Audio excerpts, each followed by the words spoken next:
사랑과 은혜가 충만하신 아버지 하나님,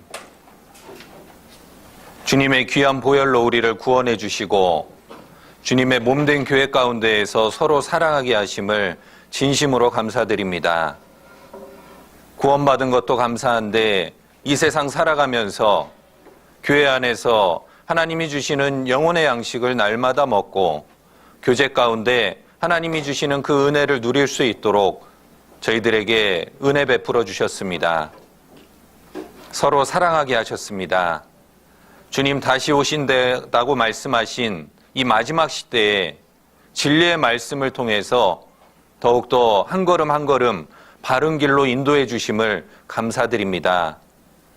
구원받고 이제 신앙의 발걸음을 해 나가시는 우리 갈릴리 학교 형제 자매님들 한 분 한 분 주님께서 더욱더 귀히 여겨주셔서 이 말씀을 통해서 올바른 방향으로 또 교회 안에서 귀하게 쓰임받기를 간절히 원합니다. 하나님께서 이 시간 함께 도와주시고 합당한 말씀으로 인도해 주시기를 간절히 원합니다. 우리를 사랑하여 구원해 주신 예수님 이름으로 기도드렸습니다. 아멘. 성경 찾겠습니다. 데살로니가 전서 5장입니다.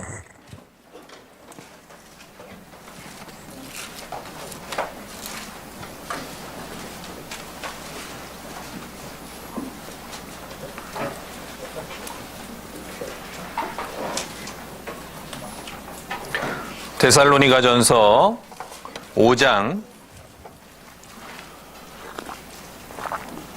16절부터 18절까지 같이 읽겠습니다. 항상 기뻐하라, 쉬지 말고 기도하라, 범사에 감사하라. 이는 그리스도 예수 안에서 너희를 향하신 하나님의 뜻이니라. 한 구절 더 찾겠습니다. 골로새서 4장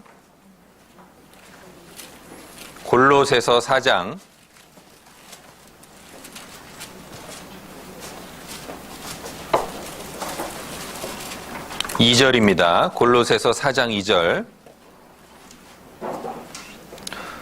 역시 같이 읽겠습니다. 기도를 항상 힘쓰고 기도에 감사함으로 깨어 있으라. 봄내음이 가득한 계절이죠. 벚꽃도 만발을 했고 어느덧 산천 초목이 푸르러 가고 있습니다. 빨리 나가고 싶으시죠? 오늘 늦게 끝내드리면 제가 오래 살 것 같아요. 비가 와서 다 떨어질 줄 알았는데 조금 남은 것 같아요. 그래서 오늘 오후에 많은 사람들이 또 벚꽃을 보고 하나님이 창조하신 이 자연을 만끽할 것 같습니다. 우리 갈릴리 학교 형제 자매님들 이번 기수가 이제 얼마 남지 않았습니다. 그동안 잘 참석하셨어요? 예, 끝까지 완주하셔서 꼭 수료증을 받으셨으면 좋겠습니다. 오늘 함께 나누고자 하는 말씀은요, 기도와 봉사죠. 기도와 봉사. 그래서 오늘 특별히 기도에 대해서 그리고 봉사에 대해서 두 가지 주제를 가지고 주어진 시간 내에 같이 말씀을 공부하겠습니다. 먼저 이 기도는요,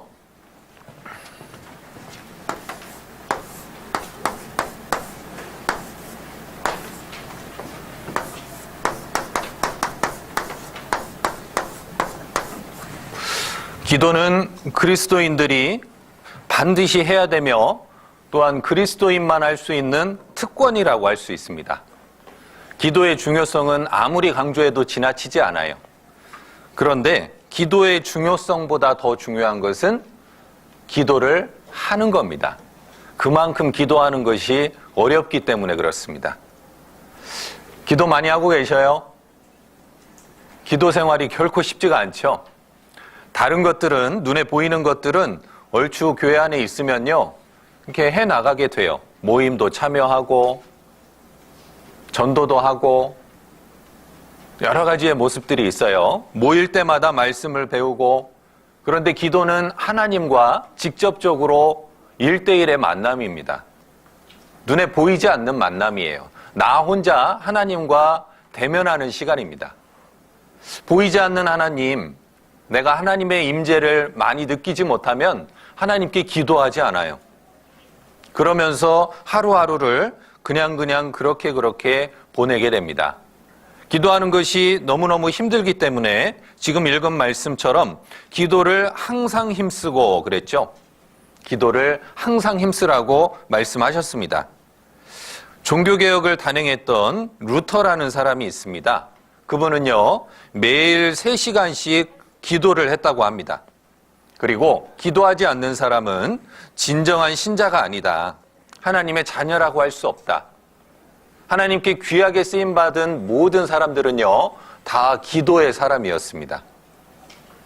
그리고 요한 웨슬레라는 분 아시죠? 감리교회 창시자. 그분은 매일 새벽 4시에 일어나서 2시간을 기도로 하루를 시작하셨다고 합니다. 주님께 귀하게 쓰임받은 분치고 기도의 생활을 하지 않은 분은 단 한 사람도 없어요. 기도가 그만큼 중요하다는 겁니다. 기도는 영혼의 호흡이라고도 말을 해요. 기도가 막히면 죽죠? 그죠? 예. 영적인 기도도 막히면 영적으로 죽게 됩니다. 기도가 막히면 죽듯이 반드시 기도에 힘쓰고 매일매일의 삶 속에서 하나님과 대화하는 시간을 꼭 가지셔야 합니다. 자, 여기 새싹이 열매되어 교재 다 갖고 오셨죠? 요게 꼭 있으셔야 됩니다. 82쪽을 보시겠습니다. 기도.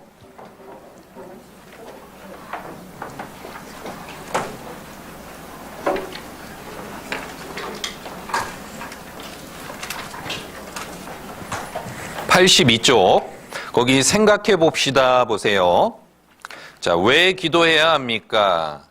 무엇을 어떻게 기도해야 합니까?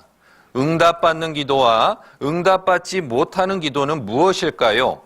기도로 얻어지는 유익은 무엇일까요? 자, 이와 같은 내용들을 좀 살펴볼 텐데요. 먼저 기도란 무엇인지 살펴볼 겁니다. 기도란. 자, 기도가 무엇일까요? 기도는 하나님과의 친밀한 대화예요, 먼저. 하나님과 우리 유치부에 가면요, 또 초등부에 가면요, 이렇게 손유희를 통해서 기도를 알려주거든요. 기도는 하나님과 내가 이야기하는 거예요. 기도할 때는 두 손을 모으고 두 무릎을 꿇고 하나님과 대화하는 거랍니다 하고 이렇게 알려줘요. 이와 같이 기도는 하나님과의 친밀한 대화다. 그 옛날 다윗도요, 하나님과 끊임없이 대화했어요. 여러분들 사랑하는 사람이 생기면 또 부부끼리 수시로 연락을 주고받죠? 별거 아닌 일도 수시로 연락을 해요. 뭐 콩나물 산 일도 이야기하고 속상한 일도 이야기하고 별의별 이야기를, 아주 소소한 이야기를 자주 나누고 싶어 해요. 사랑하기 때문에 그렇습니다. 사랑하면 서로 대화하고 싶어 해요. 함께 공유하고 싶어 해요. 내 삶을. 마찬가지로 하나님을 사랑하는 사람은요, 내 삶을 하나님과 수시로 공유하게 되어 있습니다. 여러분, 잠깐 기도라는 거 아세요? 무슨 일을 하기 전에 매사에 잠깐 하나님께 기도하는 겁니다. 매사에 하나님과 대화를 해나가는 거예요. 그러면 그 사람은 더욱더 죄로부터 멀어질 수 있고 하나님께 합당한 삶을 살 수 있게 됩니다. 하나님이 기뻐하실까요? 슬퍼하실까요? 귀찮아하실까요? 기뻐하실 거예요. 아주 작은 일도 하나님께 아뢰고 하나님께 묻고 하나님과 대화한다면 하나님께서 너무너무 좋아하실 겁니다. 그 옛날 다윗도요, 하나님께 수시로 묻는 내용들이 사무엘상에 가득 기록이 돼 있어요. 여호와께 묻자와 가로되, 다윗이 여호와께 묻자와 가로되, 이런 표현이 반복되어 있습니다. 무슨 일을 함에 있어서 다윗은 한 나라를 통치했던, 그리고 그때 당시에 천하를 호령했던 그런 왕이었어요. 그 왕도 하나님께 수시로 물었던 겁니다. 이와 같이 기도는 하나님과의 친밀한 대화다. 그리고 또 기도란 천국 문을 여는 열쇠입니다. 마태복음 16장을 찾겠습니다.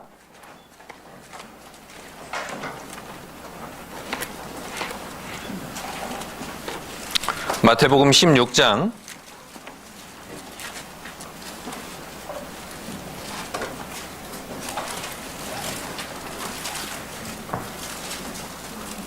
19절, 마태복음 16장 19절 같이 읽겠습니다. 내가 천국 열쇠를 내게 주리니 내가 땅에서 무엇이든지 매면 하늘에서도 매일 것이요 내가 땅에서 무엇이든지 풀면 하늘에서도 풀리리라 하시고, 내가 천국 열쇠를 내게 주리니, 기도는 천국 문을 여는 열쇠라는 거예요. 내일부터 대전도 집회가 진행되죠? 대전도 집회를 위한 최고의 준비는 기도입니다. 기도. 계속해서 내가 전도해야 될 영혼을 위해서 간절하게 기도하는 거예요. 내가 전도할 사람이 없더라도 이번 전도 집회 때 많은 분들이 구원받기를 간절히 기도하는 겁니다. 기도가 없이는 어떠한 영혼도 구원받지 못해요. 중풍병자를 매단 4명의 사람들은요, 정말 서로 힘을 합쳐서 매달아서 내렸잖아요. 그들은 하나님께 기도했을 거예요. 그들의 마음을 먼저 보셨고 또 그 중풍병자의 마음도 보셨을 때 하나님께서 그를 치료해 주시고 구원해 주신 겁니다. 기도가 그만큼 중요한 겁니다. 그리고 또 기도란 세 번째, 영적 생명을 유지하는 호흡이에요. 기도가 막히면 죽는다고 말씀드렸죠? 하나님과 영적인 생명을 유지하는 호흡이에요. 호흡. 숨을 한번 1분만 참아보실래요? 시작. 어떻게 돼요? 큰일 납니다. 정신이 혼미해지고 끊임없이 호흡해야 하듯이 끊임없이 주님과 대화하는 거예요. 영적인 호흡이라고 할 수 있습니다. 자, 두 번째로 크게 기도의 이유. 기도를 해야 되는 이유에 대해서 좀 살펴볼 거예요. 기도를 왜 해야 되느냐? 먼저 하나님의 명령이에요. 시작할 때 읽었던 데살로니가전서 5장 17절에 보면 쉬지 말고 기도하라 말씀하셨죠? 쉬지 말고 기도해라. 성경에는 기도하라는 말씀이, 유사한 말씀이 950번이나 나온대요. 하나님께서 우리에게 기도가 얼마나 중요한 것인지 말씀해 주고 계시는 겁니다. 좀 전에 읽었던 말씀에도 기도에 항상 힘쓰며 감사함으로 깨어 있으라. 기도에 항상 힘쓰기를 하나님이 명하셨다라는 겁니다. 두 번째로 기도란 구원받은 사람의 축복이자 특권이에요. 구원받지 않은 사람들은 진정한 기도를 하나님께 드릴 수가 없는 겁니다. 요한복음 16장입니다.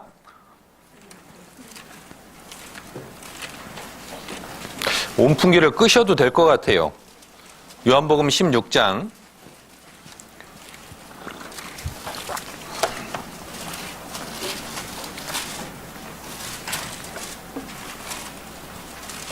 16장 24절입니다.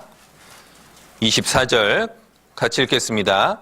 지금까지는 너희가 내 이름으로 아무것도 구하지 아니하였으나 구하라 그리하면 받으리니 너희 기쁨이 충만하리라.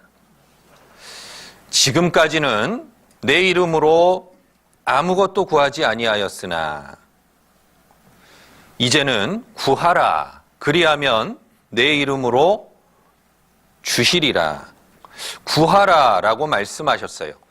구원받기 전에 죄인들의 기도는 하나님께서 단 한 가지 들으십니다.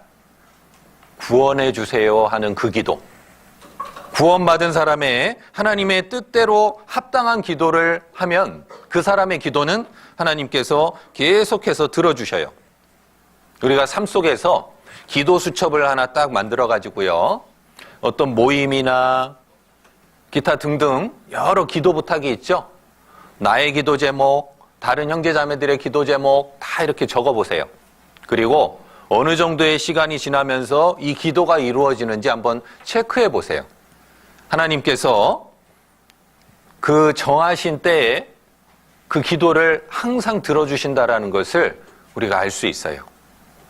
기도가 이루어진다는 것을 체험하는 사람은 기도할까요, 안 할까요? 반드시 할 거예요. 하지 말라고 해도 할 거예요. 음식도요, 먹어본 사람이 먹죠? 맛을 아는 사람이 먹죠? 기도도 마찬가지입니다. 말씀도 마찬가지예요. 기도의 맛을 느끼는 것이 가장 중요하다고 할 수 있습니다. 그리고 또 한 가지 기도해야 되는 이유는요, 하나님의 능력을 얻는 비결입니다. 여러분, 하나님의 능력을 끌어내리고 싶으세요? 그러면 기도하셔야 돼요. 기도하지 않으면 하나님께서 나를 통해서 역사하실 수가 없어요. 하나님의 능력이 나를 통해서 나타나야 되는데 기도하지 않으면 그렇지가 못해요. 따라서 기도하는 것은 너무 중요하다고 할 수 있습니다.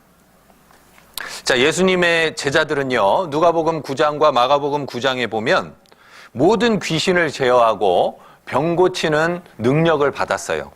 그런 은사를 하나님께로부터 받았거든요. 그런데 그들은 한 벙어리이며 귀신 들린 한 외아들을요, 고칠 수가 없었어요. 너무 답답했죠? 예수님께서 산에 올라가셨다 내려오십니다. 그 외아들의 아버지가 예수님께 헐레벌떡 달려오는 거예요. 답답했을 거예요. 예수님의 제자들이 그 병을 고치지 못했거든요. 그런데 제자들이 물었어요. 예수님은 한 번에 고치는 거예요. 제자들이 예수님께 물었습니다. 우리는 어찌하여 이 병자를 고치지 못하는 겁니까? 그때 예수님이 하신 말씀이 있어요. 찾아보겠습니다. 마가복음 9장. 마가복음 9장.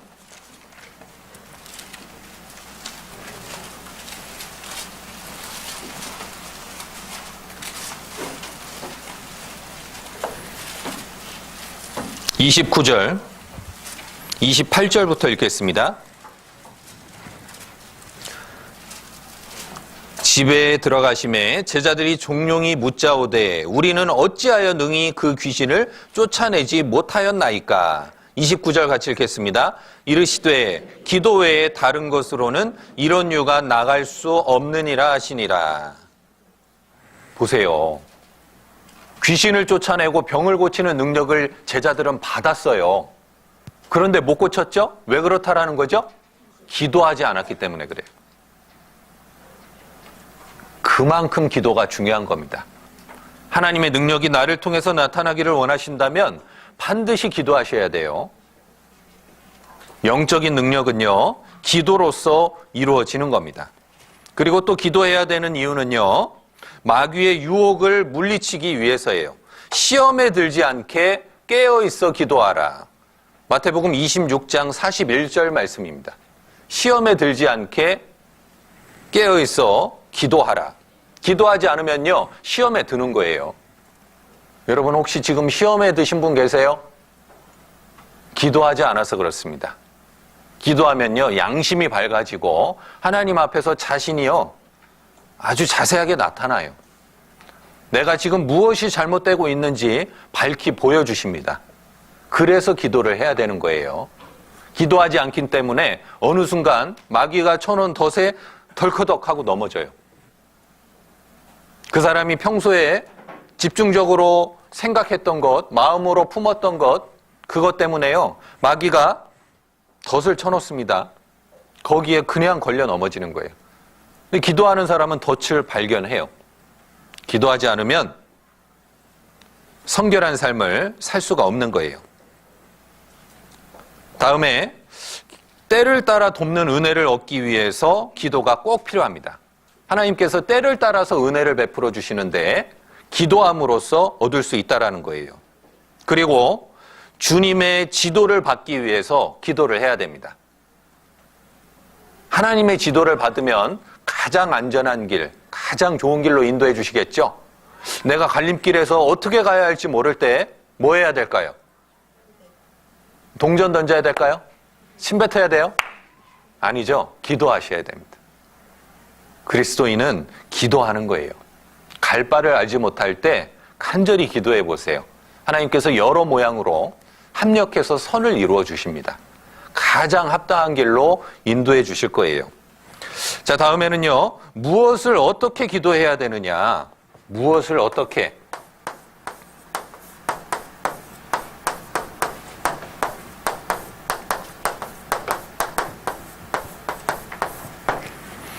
자, 무엇을 어떻게 기도해야 될까요? 자, 먼저 무엇을 기도해야 될지 여기 85쪽에 보시죠. 85쪽 맨 위에 양괄호 3번에 기도의 내용이 있죠. 기도의 내용 1번부터 6번까지 있는데요. 이것이 바로 기도해야 될 제목들이에요. 동그라미 1번부터 같이 읽어보겠습니다. 구원의 은혜에 감사하며 합니다. 복음 전파를 위해서 합니다. 어떤 일을 결정할 때 합니다. 죄를 범했을 때 합니다. 고난받고 있을 때나 지혜가 필요할 때 합니다. 기쁘고 감사할 때 합니다. 이러한 기도의 내용이 있어야 돼요. 따라서 무엇을 기도하느냐? 이러한 6가지들 보편적으로 이런 것들을 위해서 우리가 기도를 해야 됩니다. 그러면 어떻게 기도해야 되느냐? 먼저 장소를 한번 살펴보죠. 기도는 어디에서 해야 될까요? 기도는 하나님과 대화하는 것이기 때문에요. 장소는 크게 지장이 없습니다. 아무 데서나 괜찮아요. 화장실에 있든 요리를 하든 내가 직장일을 하든 길을 걸어갈 때든 잠자기 전에든 언제든지 주님께 기도드려도 무방해요. 그런데 좀 더 하나님과 긴밀하게 교제할 수 있는 곳이면 더 좋아요. 예수님께서도 물러가셔서 한적한 곳을 찾아다니셨죠. 은밀히 하나님과 교제할 수 있는 그런 장소를 찾으셨다라는 거예요. 그래서 정말 신앙을 최우선으로 여기는 분들 보면요. 집에 이렇게 기도실이 있어요. 네, 기도하는 방, 기도하는 의자, 기도하는 방석 이런 것들이 있어요. 그런 데서 시간을 정해놓고 충분히 기도하는 것도 굉장히 좋을 거예요. 우리가 때로는 형식에 약할 수 있거든요. 구원받았다는 것 때문에 이미 나는 천국 가게 되었다는 것 때문에 조금 형식에 약해요. 그래서 기도도 등한시하고 말씀도 등한시하고 교회 안에서 헌신하는 것도 등한시할 수 있어요. 그러나 구원받은 사람은요. 더욱더 기도에 힘써야 됩니다. 더욱더. 우리의 특권이기 때문에 그래요. 장소에 구애받지는 않지만 하나님과 은밀히 교제할 수 있는 장소가 더 좋을 거예요. 사랑하는 연인이 있습니다. 사람들 많은 데 좋아해요? 한적한 데 좋아해요? 경험 있으시잖아요. 한적한 데가 더 좋죠? 왜? 방해받고 싶지 않은 거예요. 은밀하게 함께하고 싶은 거예요. 하나님과의 만남도 그런 장소면 더욱더 좋을 겁니다. 그리고 시간은 언제가 좋을까요? 어느 때가 좋을까요? 성경에 보면 에베소서 말씀에 보면 무시로 기도하라고 그랬어요. 그러니까 때가 없는 거예요. 무시로. 항상이죠. 항상. 항상 기도해라.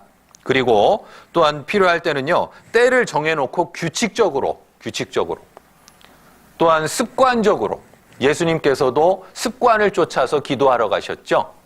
습관이 형성되지 않으면 신앙생활이 참 어려워요. 습관이 너무 중요한 거죠.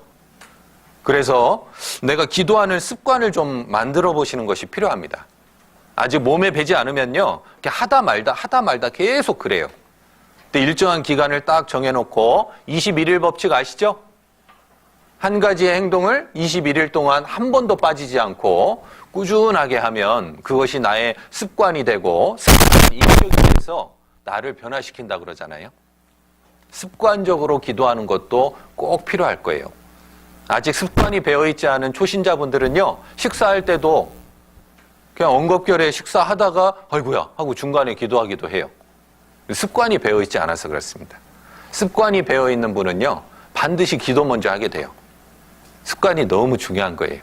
교회 오셔도 어떠한 모임 장소에서도 먼저 기도부터 하는 거예요. 오셔서. 오늘 하나님께서 나에게 합당한 은혜 베풀어 주시기를 원합니다. 하나님의 뜻에 맞는 교제가 되기를 원합니다 하고요. 먼저 기도부터 하는 거예요. 그리스도인의 아름다운 모습입니다. 자, 다니엘도 보면요. 한번 찾아보죠. 다니엘서 6장.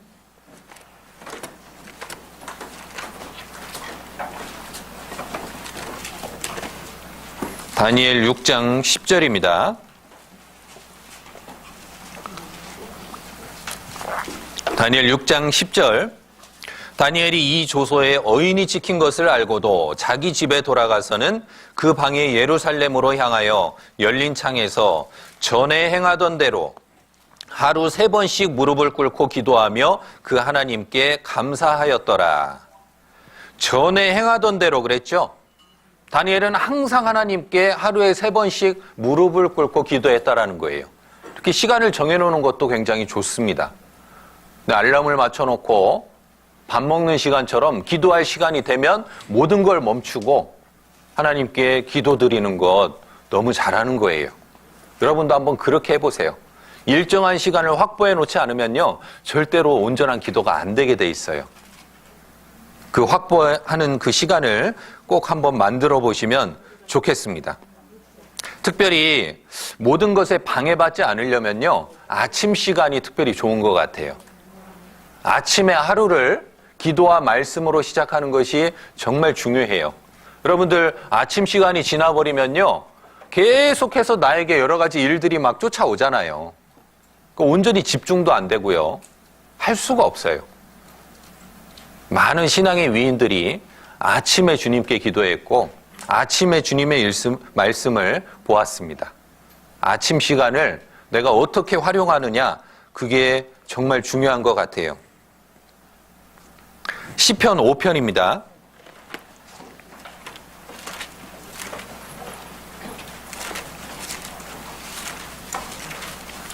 시편 5편 3절. 여호와여, 아침에 주께서 나의 소리를 들으시리니 아침에 내가 주께 기도하고 바라리이다. 아침에죠. 성경에 보면 하나님의 큰 역사가요, 많은 역사들이 대부분 아침에 일어났어요. 아침에. 여리고성도 아침에 무너졌어요. 아침에 하나님의 그 능력이 임한다는 것은요, 아침에 간절한 기도가 되기 때문에 그래요. 그 기도에 대한 응답일 겁니다. 하루의 시작을 기도로 시작하는 것, 하나님께 아주 귀한 모습일 겁니다. 그리고 기도의 외형적인 자세를 보면요, 우리가 지금 두 손을 모으고 이런 의자에서는 의자에 앉아서 기도하고, 혹시 내가 잠자리에 들거나 바닥에 있을 때는 무릎을 꿇고 기도하죠. 아까 다니엘도 무릎을 꿇고 기도했어요. 이스라엘 백성들은 이렇게 하늘을 우러르면서 두 손을 펼치면서 기도하기도 했고, 또 머리를 조아리면서 땅에 엎드리는 모습으로 기도하기도 했습니다. 성경 여기저기에 무릎 꿇고 기도한 모습이 참 많이 나와요. 그래서 우리는 성경 말씀의 터에서 무릎 꿇고 기도하는 겁니다. 우리가요, 행동을 가지런히 하면 내 마음도 가지런해지죠. 자세가 흐트러져 있는 것은 벌써 마음이 흐트러져 있는 거예요. 따라서 우리가 외형적인 자세도 경건하게 하는 것이 좋습니다. 가끔 이제 형제님들 같은 경우에 글쎄 좀 상남자여서 그런지 기도하실 때 보면 이렇게 상 위에 이러고 기도하는 분도 있고, 보신 적 있어요? 저 깜짝 놀랐어요. 싸우자는 줄 알았어요. 갑자기 주먹을 이렇게 하시길래 기도하시는 거더라고요. 가급적이면 좀 두 손을 모으고 정갈하게 기도하는 것이 좋죠. 우리 뭐 형식 뭐 필요해. 그냥 기도하면 되지. 누워서 하시는 분 있어요? 별로 바람직한 모습은 아닙니다. 하나님 앞에 가급적이면 정갈한 모습으로 하는 게 좋아요. 내 앞에 만약에 대통령이 있다면 누워서 얘기하겠습니까? 그러지 않죠. 네. 하나님 앞에서 기도하는 거잖아요. 가급적이면 좀 더 이렇게 정갈한 모습으로 이렇게 기도하는 것이 좋으실 겁니다. 그러나 무릎이 안 좋으신 분은요, 너무 막 애써 무릎 꿇으려고 하지 마세요. 어떤 그 자매님이 무릎도 안 좋으신데 그래 내가 새해부터는 무릎 꿇고 기도해야 되겠다. 그분이 기도를 많이 하셔요. 새벽에 일어나서 기본 1시간씩은 하시더라고 말씀 보고. 그분이 그렇게 하다가 무릎이 다 나가가지고 지금 고생하세요. 그렇게까지 하나님이 요구하시는 것은 아니고 여러분들이 할 수 있는 정도로 해서 가급적 경건한 모습으로 하시면 좋겠습니다. 그리고 네 번째로 응답받는 기도와 응답받지 못하는 기도에 대해서 살펴볼 거예요.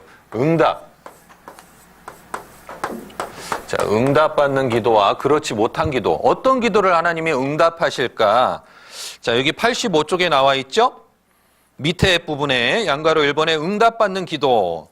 하나님을 기뻐하는 자가 하는 기도. 하나님을 경외하고 그 뜻에 합하는 기도. 세 번째로 정직한 의인의 기도. 그리고 뒷페이지 86쪽으로 가겠습니다. 응답받지 못하는 기도는 하나님의 뜻에 합당치 않는 기도, 죄인, 불순종하는 자의 기도, 의심하며 하는 기도, 정욕으로 쓰려고 하는 기도, 중언부언하는 기도, 이런 것들은 하나님이 듣지 않으셔요. 내 양심이 알죠? 이것은 하나님 뜻에 합당한가 그렇지 않은가. 정욕으로 쓰려고 하나님 돈 좀 많이 벌게 해주세요. 그 목적이 무엇이냐가 중요하다라는 거예요. 내가 복음을 위해서 쓰겠습니다. 이것이 아니라 내 쾌락을 위해서, 육체의 만족을 위해서 하나님께 돈을 구한다면요. 하나님이 주실까요? 안 주실까요? 안 주셔요. 하나님 뜻에 합당한 기도를 해야지만 하나님께서 그 기도를 들어주십니다.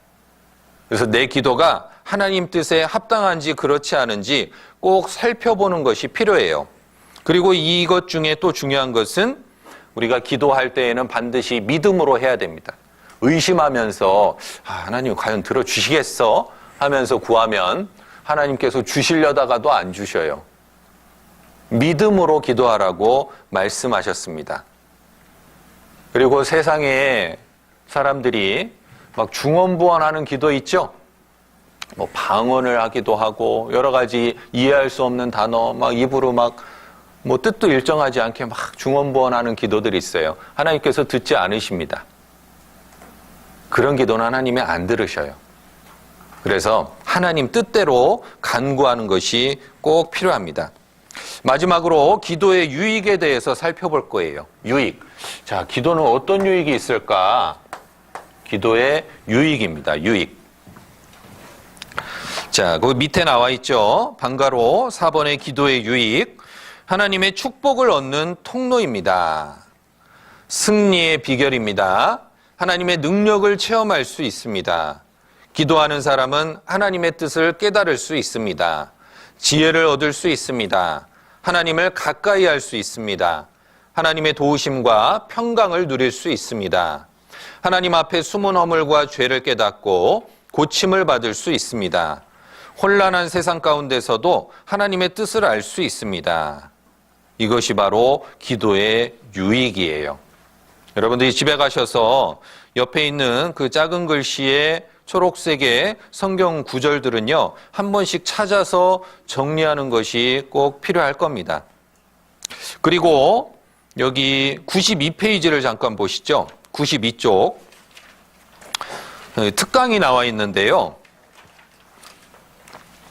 우리 교회에서 이제 구원받은 초신자분들이 항상 묻는 질문이 있어요. 일반 교회 생활을 좀 하신 분들이 이 교회는 왜 사도신경과 주기도문을 외우지 않아요? 세상 교회들도 그것을 하지 않을 경우에 이단시 취급하기도 하고 합니다. 그러나 여기를 한번 자세히 한번 읽어보시면요, 다 이해가 되실 거예요. 아주 상세하게 잘 써 있어요.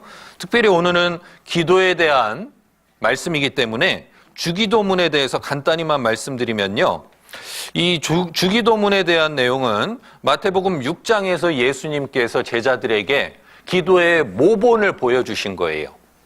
그것을 달달달달 외워라, 그것이 아니라 기도는 이렇게 하는 것이다 하고 예시로서 표준을 탁 보여주신 거예요. 그러니까 마음이 들어가 있지 않은 그런 예수님께서 하신 기도문을 외우는 것은요, 큰 의미가 없어요. 그러나 우리의 기도 속에 예수님의 기도가 다 녹아 있습니다. 그것이 더 중요한 겁니다. 신앙은요, 실제적인 거예요. 생활이잖아요. 그래서 삶으로 그것이 나타나야 된다라는 거예요. 한번 시간 나실 때 쭉 한번 읽어보시면 좋겠습니다. 이제 130페이지로 가겠습니다. 헌신과 봉사입니다. 자, 졸리시죠? 옆에 분 안마 좀 해주세요. 안마 좀. 제일 졸릴 시간.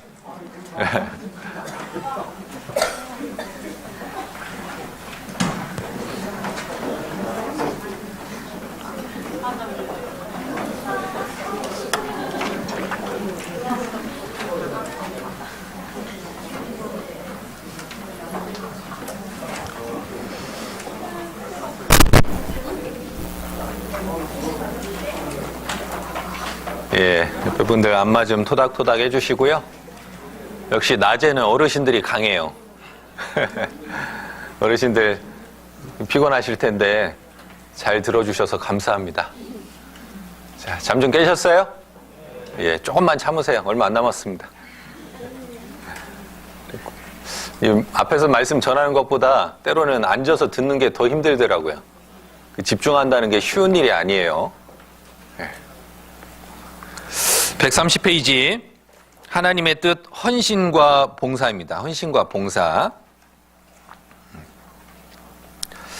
자, 먼저 헌신과 봉사에 대해서 살펴보기 전에 여기 고린도전서 6장 말씀을 한번 찾겠습니다. 같이 고린도전서 6장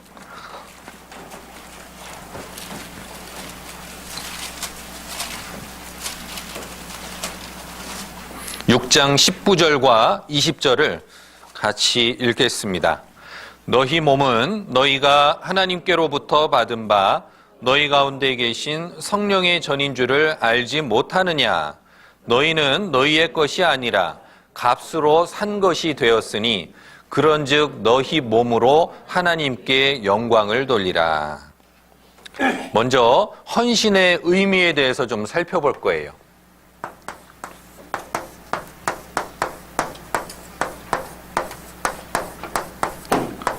자, 헌신의 의미가 무엇인지 좀 살펴볼 겁니다. 자, 그 밑에 보시면요. 생각해 봅시다 있죠?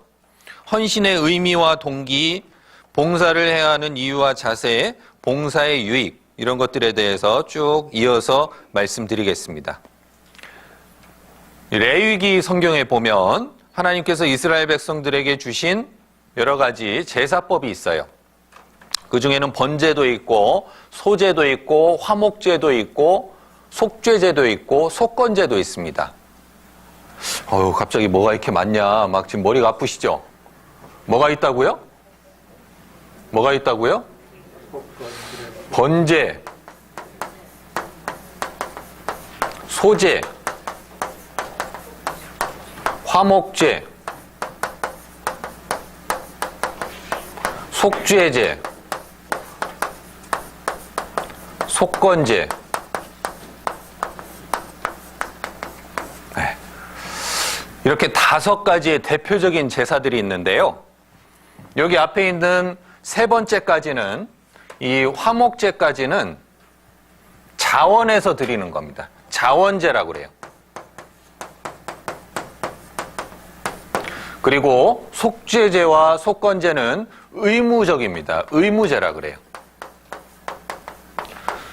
여러분들 복음 말씀 들으실 때에 대제사장이 이스라엘 백성들의 1년치의 죄를 짐승을 대신 잡아서 그 죄를 없애는 것을 배우셨죠? 그렇죠? 속죄제에 해당하는 겁니다. 속죄제. 이 속죄제와 속건제는 이렇게 연결이 되어 있는데 죄와 관련된 제사예요. 죄와. 그리고 앞에 있는 번제, 소제, 화목제는 향기와 관련된 제사입니다. 향기가 있는 제사.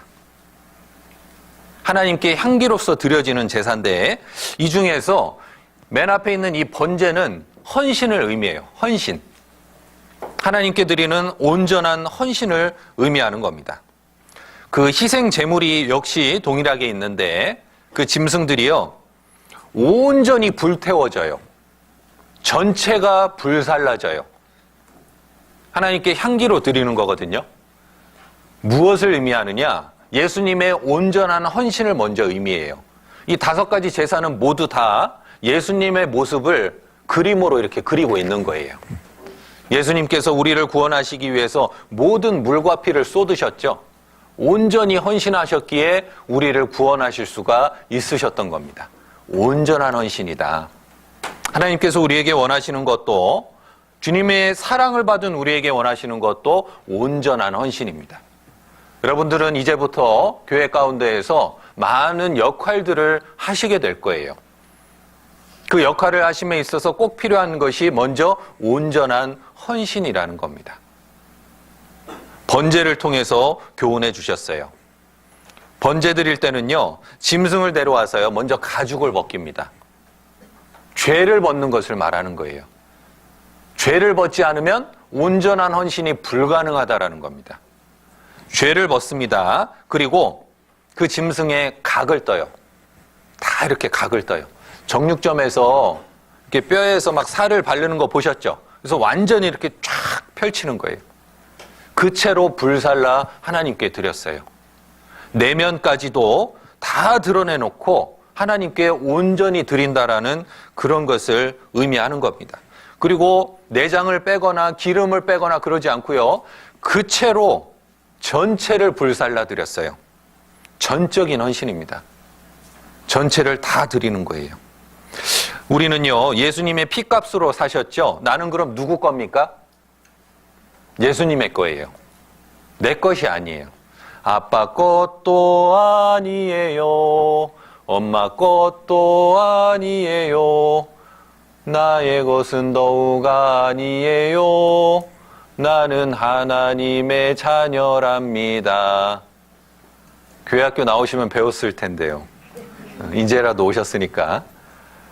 우리 아이들도 그렇게 배우고 있거든요. 나는요, 예수님이 피값으로 사신 거예요.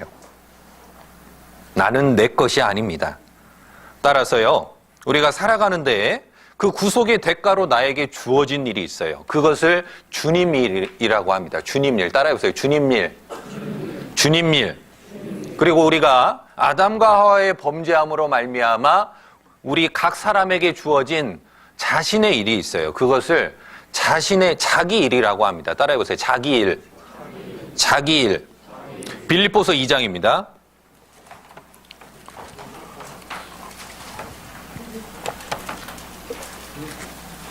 빌립보서 2장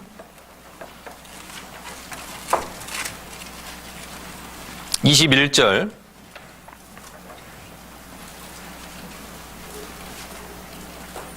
빌립보서 2장 21절. 저희가 다 자기 일을 구하고 그리스도 예수의 일을 구하지 아니하되. 자, 자기 일과 그리스도 예수의 일, 주님 일이 있죠? 내가 구속의 대가로 나에게 주어진 일, 주님이 나를 구원하셨기 때문에 나에게 주어진 일은요, 교회 안의 일입니다. 교회 안의 봉사, 전도, 희생, 모든 것들이 주님의 일이에요. 나의 일과 주님의 일이 겹쳐 있습니다. 우선순위가 있어요. 뭐가 우선순위일까요? 주님 일이에요. 너희는 먼저 그의 나라와 그의 의를 구하라. 주님의 일이 반드시 먼저가 돼야 된다는 겁니다. 하나님께서 온전히 우리가 주님 일을 먼저 하는 그러한 희생을 원하셔요. 그것이 바로 진정한 희생이라는 겁니다. 여기 131페이지 방가로 2번에 보시면요, 헌신의 동기가 있죠? 바로 주님이 먼저 우리를 위해 대속물로 오셔서 헌신의 본을 보여주셨기 때문입니다. 예수님이 피값으로 나를 사셨으므로 내 몸과 마음으로 조금이나마 하나님께 헌신과 봉사로 보답하기 위해서입니다. 헌신의 동기가 될 거예요. 동기.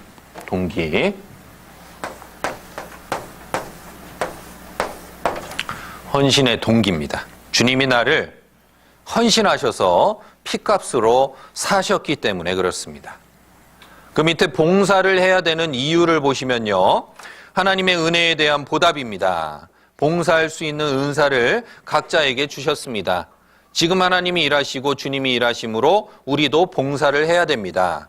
하나님께서 그리스도인에게 봉사를 부탁하셨습니다.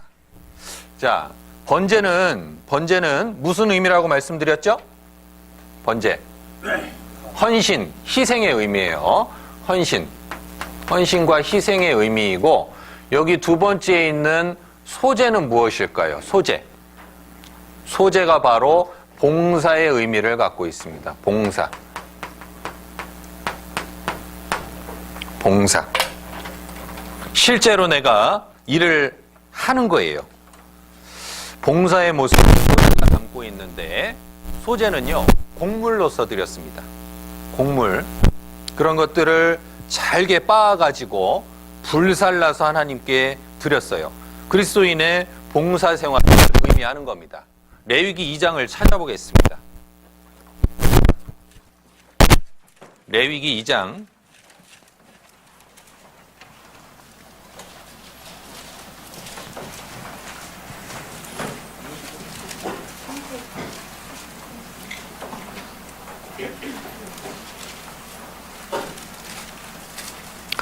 1절 누구든지 소재의 예물을 여호와께 드리려거든 고운 가루로 예물을 삼아 그 위에 기름을 붓고 또 그 위에 유향을 놓아. 자, 소재의 예물을 주님께 드렸던 겁니다. 먼저 넣어야 할 것이, 이 소재에 필요한 것이요, 고운 가루예요. 우리가 봉사를 할 때 꼭 유념할 것이 있습니다. 먼저가 고운 가루예요. 곡식이 고운 가루가 되기 위해서는 어떻게 돼야 되죠? 잘게 빻아줘야 되죠. 자신이 죽어야 됩니다. 자신의 주장, 고집, 아집 이런 것들을 내려놔야 돼요. 그래야만 온전한 봉사가 가능하다라는 거예요. 예수님께서도 기도하셨죠? 내 뜻대로 마옵시고, 내 뜻대로 마옵시고. 나의 뜻을 굴복시키는 것이 첫 번째입니다. 그리고 기름을 넣어야 돼요. 기름. 성경에서 기름은 성령을 의미하죠. 성령님입니다. 구원받아야지만 진정한 봉사가 가능하다라는 거예요. 성령, 즉 기름이 꼭 들어가야 했습니다. 그리고 또 한 가지는요, 유향이에요. 유향. 유향이라는 것은 고급 향신료인데요. 그것을 불태우면요, 아주 향미로운 그 향기가 나서 온 사방에 퍼집니다. 이 유향은 요한계시록에 보면 성도들의 기도라고 했어요. 성도들의 기도. 따라서 봉사할 때에 기도가 꼭 필요한 겁니다. 그리고 여기에 또 하나 넣어야 할 것이 소금이에요. 소금. 13절에 보시면요, 내 모든 소재물에 소금을 치라. 내 하나님의 언약의 소금을 내 소재에 빼지 못할지니 내 모든 예물에 소금을 드릴지니라. 소금은요, 부패를 방지하죠. 변함이 없다라는 거예요. 따라서 봉사할 때는요, 변함없이 초심을 잃지 말고 봉사해야 됩니다. 그리고 소금은 또 다른 성경에 보면요, 말씀을 의미하는 경우도 있어요. 말씀의 터에서 봉사해야 되는 거예요. 말씀이 없이 봉사할 수가 없어요. 우리 신앙생활에 필요한 요소들이요, 이 소재에 다 들어있는 거예요. 그죠? 그래서 말기교전은 항상 따라다녀요. 말씀기도, 교제전도 항상 따라다녀요. 세트입니다. 세트. 그래서 이런 것들을 통해서 우리가 온전히 봉사를 할 수 있어요. 그러면 넣지 말아야 할 것도 있는데, 무엇을 넣지 말아야 하느냐? 누룩을 넣지 말라고 했습니다. 누룩. 요즘으로 말하면 뭐 효모, 이스트 이런 것들이 되겠죠? 누룩을 넣지 말아라. 성경에서 누룩은 죄를 의미합니다. 죄로부터 멀어져야지만 온전한 봉사가 가능해요. 죄가 내 삶에 가득한 채로 절대로 봉사할 수가 없는 거예요. 따라서 아까 교회 학교에서도 소개할 때 그랬죠? 선생님들이 학생들 앞에 서기 위해서 자신을 더 돌아보게 되고, 자신이 하나님 앞에 합당한 모습이 없는지 더 살피게 되기 때문에 자신의 신앙에 큰 유익이 있다는 거예요. 먼저 자신에게. 그리고 말씀을 계속 공부하고 하면서 더 말씀에 능해질 수 있습니다. 말씀에 능해지면요, 하나님과 가까워지는 거예요. 하나님을 더 가까이 만나게 되는 겁니다. 그래서 반드시 누룩을 넣지 말아야 돼요. 그리고 또 넣지 말아야 할 게 있어요. 소재를 드릴 때는 꿀을 넣으면 안 됩니다. 일반적으로 음식을 만들어 먹을 때는 누룩도 넣고 꿀도 넣고 하거든요. 그런데 꿀을 넣지 말라고 말씀하셨어요. 꿀은 무엇일까요? 인정을 의미합니다. 인정으로 봉사하는 게 아니에요. 세상에서는 인정줄에 매여서 여러 가지 일을 하기도 하지만 주 안에서는 인정으로 봉사하는 것이 아니라는 겁니다. 갈라디아서 5장 찾아보겠습니다. 갈라디아서 5장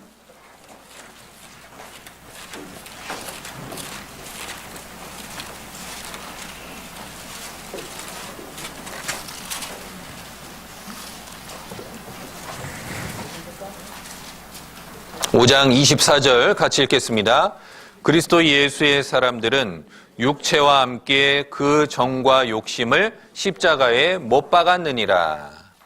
그 정과 욕심을 십자가에 못 박았느니라. 하나님의 일을 하기 위해서는 반드시 인정줄도 내려놓고 자신의 영광도 내려놓고 꿀은 또한 자신의 영광도 의미하거든요. 봉사하다 보면 자신이 막 드러나요. 앞에서 뭘 하다 보면요, 내가 했어 막 이러고 싶어지는 때가 있어요. 그걸 내려놓으라는 거예요. 하나님이 하신 거라는 겁니다. 나는 하나님의 도구일 뿐입니다. 하나님께서 이와 같이 우리에게 구원받은 우리에게 소재라는 봉사를 요구하시는데요. 봉사해야 되는 이유 말씀드렸죠? 우리는 하나님의 은혜를 받은 자이기 때문에 은혜를 하나님께 조금이라도 보답을 해야 돼요. 시편 116편 말씀에 여호와께서 내게 주신 모든 은혜를 무엇으로 보답할꼬? 내가 정말 무엇으로 주님께 보답할 수 있을까? 이것을 고민하는 게 정말 중요할 겁니다. 하나님께서 우리에게 봉사의 역할을 하게 하시기 위해서요, 각자에게 은사를 주셨어요. 각자의 달란트가 다 달라요. 어떤 분은 남이 하기 힘든 일을 과감하게 하시는 분도 있고, 어떤 분은요, 좀 이렇게 무언가 정적인데 치밀하게 일하시는 분이 있고, 어떤 분은 분위기를 아주 밝게 만드는 분이 있고, 어떤 분은 요리 솜씨가 좋은 분도 있고, 어떤 분은 찬송을 잘하는 분도 있고, 다 성향과 달란트가 다 달라요. 하나님께서 왜 다르게 주셨을까요? 교회 안에서 서로의 유익을 위해서 마음껏 사용하라는 거예요. 여러분, 여기에 나랑 똑같은 성격, 똑같은 성향을 갖고 있는 사람만 있으면 어때요? 좋아요? 썩, 그죠? 자신이 자신의 모습 그렇게 좋아하지 못하잖아요. 여러분, 자기 목소리 녹음해서 들어보셨어요? 저 지금 제 목소리 녹음되고 있는데요, 저 제 목소리 못 듣겠어요. 그게 참 신기하죠? 네. 하나님께서 다양한 은사를 교회 가운데 주셨습니다. 서로의 성도의 유익을 위해서 주신 거예요. 베드로전서 4장 10절,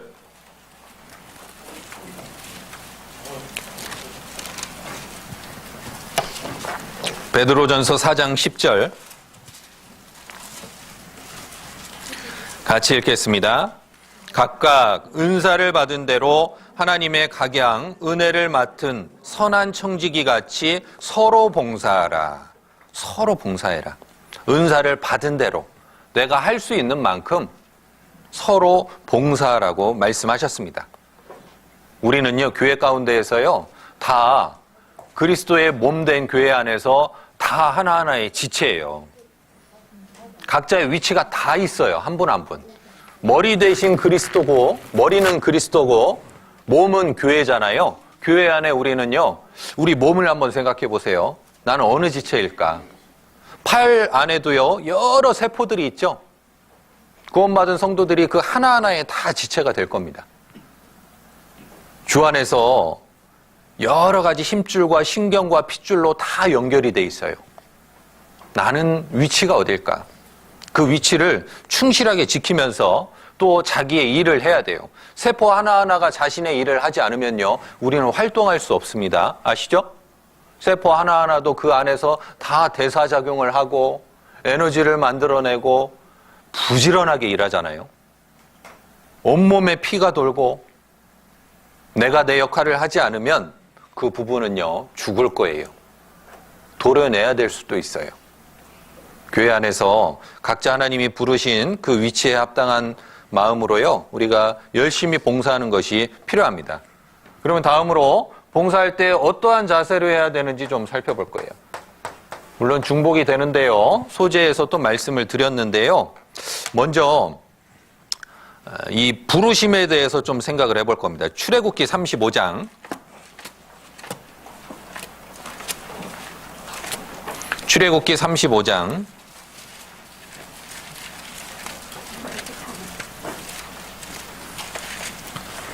30절. 모세가 이스라엘 자손에게 이르되 볼지어다 여호와께서 유다 지파 훌의 손자요 우리의 아들인 부살레를 지명하여 부르시고 그랬죠? 36장 2절을 보시겠습니다. 모세가 부살렐과 오홀리압과 및 마음이 지혜로운 사람 곧 그 마음에 여호와께로 지혜를 얻고 와서 그 일을 하려고 마음에 원하는 모든 자를 부르매. 지명하여 부르심도 있고 마음에 원하는 자도 있어요. 하나님께서 그 두 가지를 통해서 교회 안에서 직분을 주십니다. 때로는 하나님께서 부르시기도 하세요. 형제님, 자매님, 이런 봉사부서에서 한번 봉사해 주시면 어떻겠습니까? 하고 교회 안에서 부르기도 해요. 그리고 또 자신이 원하기도 해요. 내가 여기에 가서 한번 봉사해 보고 싶다. 이 부서에서 봉사해 보고 싶다. 그 두 가지가 짠 맞으면 가장 좋겠죠. 그런 두 가지의 모습으로 교회 안에서 하나님이 부르신다라는 거예요. 그런데 그 가운데서도 가장 중요한 말씀이 한 가지 있습니다. 고린도전서 12장에 보면 하나님이 그 원하시는 대로 지체를 각각 몸에 두셨다고 그랬어요. 결론적으로 이제 결정이 되어 가는데 하나님이 원하시는 대로 몸 안에 지체를 두셨다. 나는 교회 학교가 너무 하고 싶은데 찬양대를 가라고 그래요. 기도해보고요. 순종하는 것도 필요합니다. 내가 갈릴리 학교 봉사를 너무 하고 싶은데 교회 학교를 가라고 그래요. 하나님께서 원하시는 대로 내 몸을 맡겨드리는 것이 가장 합당할 거예요. 이사야의 말씀처럼 내가 여기 있나이다. 나를 보내소서 그래야 되죠? 근데 대부분 제가 저기 있나이다. 쟤를 보내소서 이런 경우가 참 많아요. 다른 봉사는 별로 그렇지 않은데 특히 구역 임원 선정할 때 항상 그 모습들이 있어요. 교회 안에서 하나님이 부르셨을 때 내가 기꺼이 나가는 것이 필요할 겁니다. 교회는 여러 봉사부서가 있어요. 먼저 교제부서가 있습니다. 교제부서 안에는 아시다시피 은장회, 은빛장년회, 봉사회, 어머니회, 청년회, 또 교회학교. 교회학교는 이제 학생들을 이야기하는 겁니다. 학생들의 입장에서. 그리고 봉사부서가 있어요. 교제부서와 봉사부서로 나뉘는 거예요. 제가 좀 전에 말씀드린 각 회별은요, 교제부서예요. 봉사부서의 성격은 좀 아닙니다. 물론 그 안에도 임원들은 봉사를 하겠죠. 그런데 봉사부서라 함은 교회학교, 찬양대, 해외선교부, 미디어 선교부, 농인선교부, 의료선교부, 갈릴리학교, 재정부, 상담부, 시설조경부, 주차수송부, 서적부, 방송부, 안내부, 식당부, 예식부, 유아부, 꽃꽂이부, 엘림판매부, 상조회. 아이고, 몇 개예요? 20개가 넘어요. 교회 안에 이렇게 많은 봉사 부서가 있는지 모르셨죠? 내가 갈 곳은 어딜까요? 고민하셔야 됩니다. 특히 이 자리에 신입생들은 심각하게 고민하세요. 그래서 어떤 것이 내가 가장 훈련받기에 좋을지, 내가 하나님께 더 드려질 수 있을지만 고민하세요. 아까 교사들 이렇게 찬양하는 거 보니까 교회학교 하고 싶지 않으세요? 저는 그거 보니까 막 교회학교 하고 싶어지던데. 예전에는 거의 다 이렇게 고3에서 졸업해서 올라오면 거의 다 교사를 했죠. 그래서 그 가운데서 훈련받고 교회에서 굵직굵직하게 또 임원으로 쓰임받는 분들이 참 많았어요. 강추합니다. 여러 가지 봉사부서들이 있는데 한번 잘 살펴보시면서요. 내가 특별히 이제 할 만한 부서들이 있을 거예요. 어떤 특정한 성격을 가지고 있는 부서들이 또 따로 있고요. 그래서 각자의 그 여건과 상황에 따라서요. 좀 잘 생각해 보시면 좋겠습니다. 마지막으로 봉사의 유익에 대해서 좀 생각해 볼 거예요. 유익. 봉사를 하면 어떤 유익이 있느냐? 여러분들이 갈릴리 학교의 최종 목적은요, 하나님의 선한 일에 봉사하게 하는 겁니다. 아셔요? 물론 어르신들은 교회 안에서 어떤 몸으로 이렇게 실제 봉사하는 일은 쉽지 않으실 거예요. 내가 할 수 있는 분들이라면요, 어떤 봉사의 부서에서든지 속해가지고 주님의 일을 하는 것이 꼭 필요합니다. 그런데 교회에 봉사하지 않고 그냥 왔다 갔다 하면요, 손님밖에 안 돼요. 봉사부서에 딱 소속이 돼야 소속감이 생기고 내가 교회의 일원이라는 그 마음이 더 들거든요. 봉사의 유익을 보시면 먼저 마음의 즐거움이 생깁니다. 즐거움. 마태복음 25장 23절.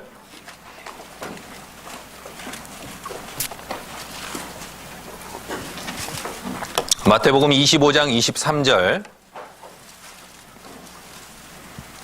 그 주인이 이르되 잘하였도다 착하고 충성된 종아, 내가 작은 일에 충성하였음에 내가 많은 것으로 내게 맡기리니 내 주인의 즐거움에 참여할지어다 하고, 주인의 즐거움에 참여할지어다. 주님이 기뻐하시고 즐거워하시는 일에 내가 함께 동참할 수 있다면 그건 엄청난 축복이죠. 봉사하면요, 즐거움이 생겨요. 기뻐요, 되게. 때로는 몸이 피곤할 수도 있지만요, 너무 즐거워요. 일만 하는 거 절대 아니거든요. 봉사부서에서 정말 긴밀한 교제가 돼요, 교제가.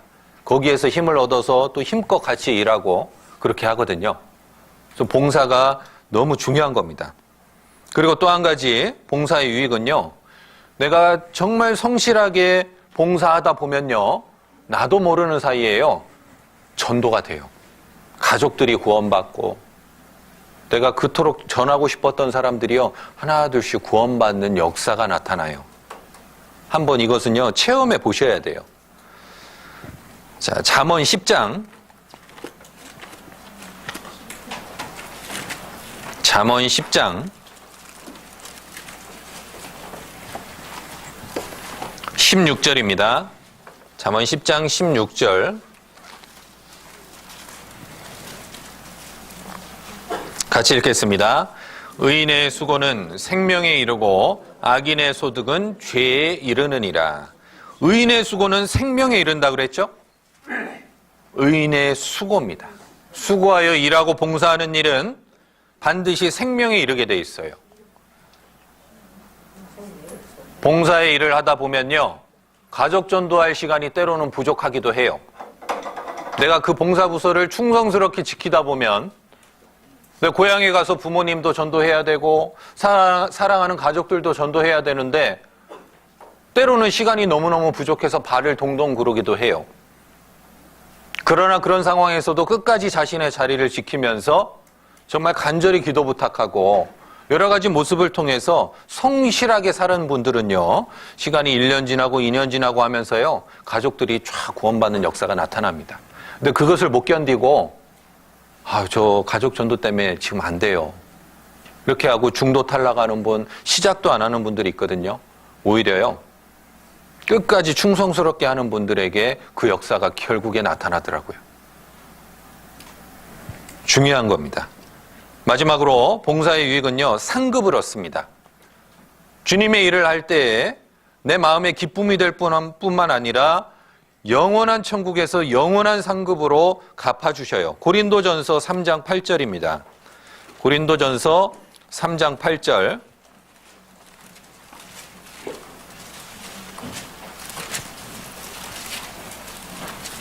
고린도전서 3장 8절 같이 읽겠습니다. 심는 이와 물 주는 이가 일반이나 각각 자기의 일하는 대로 자기의 상을 받으리라. 각각 자기의 일하는 대로 자기의 상을 받게 됩니다. 내가 더 주님을 위해서 헌신하고 봉사하면요, 그만큼 상급이 많아지는 거예요. 이 땅에서의 자그마한 상급을 위해서도요, 직장에서 성과급을 위해서도요, 부지런히 일하잖아요. 막 눈코 뜰 새 없이 일합니다. 성과급 물론 돈뿐만이 아니죠. 그 즐거움이 있어요. 내가 좋은 등급의 평가를 받았을 때 마음이 참 기쁘죠. 그것도 기쁜데 주님께서 영원한 상급으로 갚아주신다고 하니, 그리고 주님께서 나를 칭찬하신다고 하니 욕심낼만 하죠. 욕심 한번 내보셔요? 네, 그래서 오늘 말씀을 들으신 분들은 교회 안에서 기도 가운데 각 봉사부서에 배치돼서 충성스럽게 주님의 일을 함으로 주님이 주시는 많은 기쁨과 상급을 누리셨으면 좋겠습니다. 함께 기도하시겠습니다. 하나님 감사합니다. 우리를 구원해 주시고 교회 가운데 지체 삼아 주시며 많은 일들을 할 수 있는 기회 주심을 감사드립니다. 오늘 배운 말씀처럼 우리가 무시로 주님께 기도드리는 삶을 통해서 주 안에서 봉사하고 헌신하기를 원합니다. 이제 출발하는 시점에 있는 형제 자매님들 더욱더 그 마음 굳건히 세워주셔서 진리의 말씀을 옳게 분별함으로 바른 선택을 하고 교회 가운데에서 귀히 쓰임받기를 간절히 원합니다. 함께해 주신 주님께 감사 기도드렸습니다. 예수님 이름으로 기도드립니다. 아멘.